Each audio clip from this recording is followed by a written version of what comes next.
With the death cost being reduced by pretty much 90%, dying in PvM is no longer punishing, and it is the perfect time for you to learn some new bosses. And I'll be telling you which ones. So let's talk about it. Yo, what's going on guys? My name's Xamarack, and today we're going to be going over every boss that you should be trying out, whether you're a starting PvMer, a mid-game PvMer, or maybe moving towards the end-game PvM. With the new death cost rework, because now is the best time to get into PvM, learn how to PvM, and just finally not have to worry about dying in PvM. Because let's be honest, that is the biggest thing, at least for me when I started. I always kind of waited for like one of those free death weeks to learn a new boss, because I didn't want to spend millions and millions on death cost to be able to learn a new boss, even though I would obviously be making it back. So let me know in the comment section down below what you think of these bosses. Do you agree with them? What boss will you be trying out? If you're going to enjoy the video, definitely go give it a like. Subscribe if you're new, and let's just get into the video. So first things first, I want to touch on something if you have never PvM'd before, and if you're just, you know, itching to get into, and you have some like, I don't know, very starter basic gear, whatever that might be, like chaotic crossbows or even lower for that matter. Go to QBD. QBD was actually my first boss as well, and it's actually a very, very fun boss to do. Well, it is when you start PvMing, and then when you really get into PvMing and you go back to QBD, it's not that fun anymore. I know that. But when you start, it's good, because it hits decently hard, but not hard enough that it's like really punishing if you don't have prayers up or something. You need to dodge some mechanics, you need to interact with some, with these pillars, and you need to take out some minions. Yeah, it teaches you some very basic things about PvM, and it's pretty fun. There's nothing too special about QBD, and the loot isn't too good either, but I mean, you'll make some decent money there, like maybe a couple mil an hour. Obviously it's not tens and tens of millions like the other bosses I'm going to be talking about, but definitely worth checking it out. And I just wanted to give it like a quick mention. But the first thing, and obviously probably the most important or most obvious one, is Glacier. Glacier is obviously known for being the learner boss, because you can turn on and off mechanics, but there are already free deaths in normal mode. So why am I bringing it up? Well, now is the perfect time to put those normal mode skills to the test and try Glacier hard mode. Yes, push yourself during hard mode. Look, obviously still first try to practice with the normal mode Glacier, where you can turn on and off mechanics for whatever one you want to practice in specifically, then do some normal mode kills, and then switch over to hard mode. Obviously with hard mode you do have death cost, and you will lose your streak, or you will lose your loot if you go on to streak if you die. But it's a great way to learn a new boss, and it's actually quite lucrative. Even if you just do streaks of like 200, like 200%, 250%, where you get the extra Glacier spawn, so where it gets slightly more difficult, I suppose, you'll be seeing about like maybe 20-30 mil streak, and that might only take you an hour to get. So it definitely is worth trying, and maybe you get a dark core and be lucky and you'll be able to make the links, obviously if you have enough dark nihilists, but worth checking it out. Another boss that I want to bring up and mention next up is Solo Nex. You might have gone to Nex duo with a friend or with a random person, and it's not that difficult. Like, even if, especially if you go with friends, I mean, I don't use any food when I go with friends. Even they don't really use any food either. So it's not very, very challenging. But Solo Nex is different gravy. It's a lot of fun, but it's different gravy. If you have Ascension Crossbows, Sarenic, which full Sarenic right now is like 15 million GP, with some very basic like starter perks. I will put a link in the description if you're interested in some starter perks. And a dark bow in your EOF, or even if you don't have an EOF, you just bring a dark bow switch.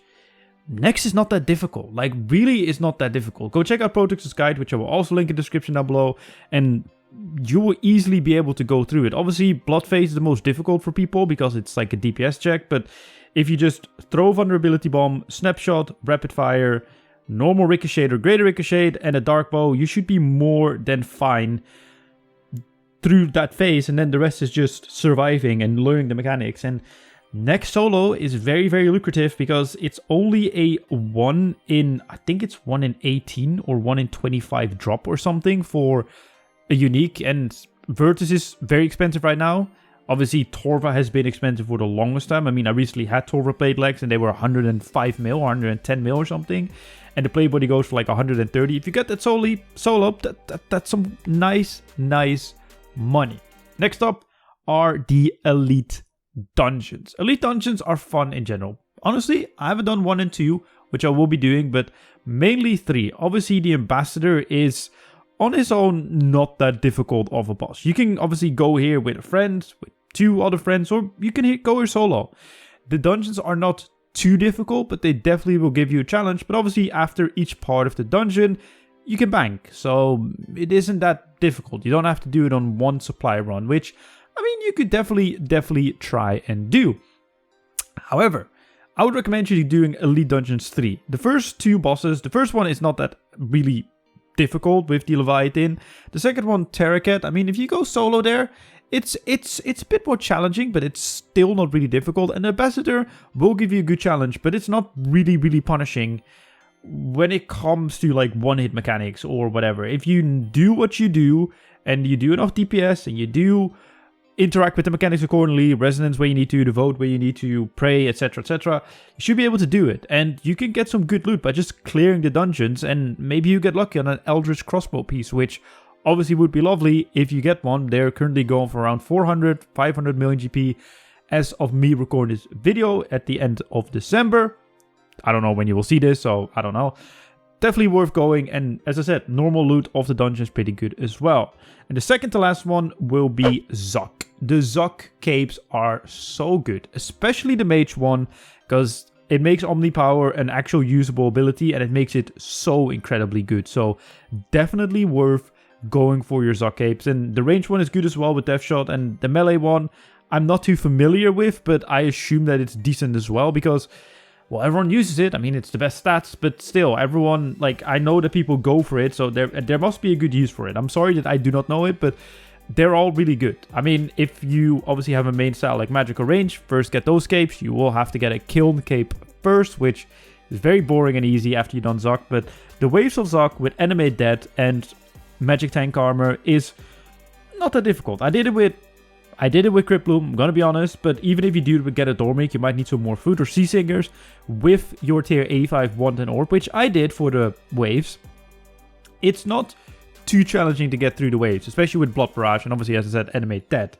However, the real challenge obviously is when you need to do Flawless Run of both the dungeon and Zuck, where I struggled doing DPS with Mage, so I brought an 8-way range switch to be able to deal with Zuck, but that was just me. I'm a bit of a weird one. I can easily do it with Mage now, but definitely worth going for your Zuck capes. You'll also be making some money along the way, so it's worth doing it for that, but those capes are really good. And you can put those capes to very good use at the Xamarack boss. Obviously, Xamarack is the newest boss, and at this moment in time, one of the best money makers within the game, even after the nerfs on lower percentages.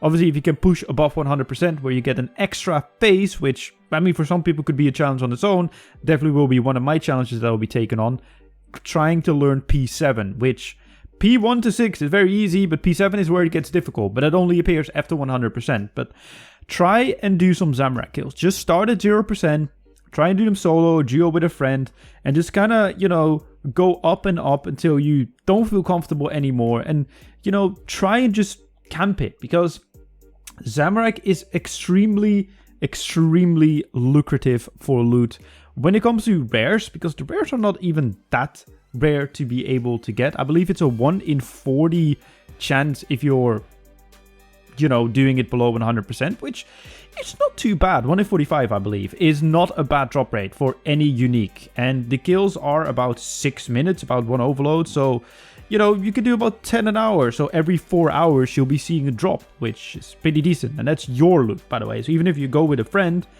you both have rolls and you both have a 1 in 45 chance. So 100% worth checking out, and just the regular loot that you get there is worth getting as well.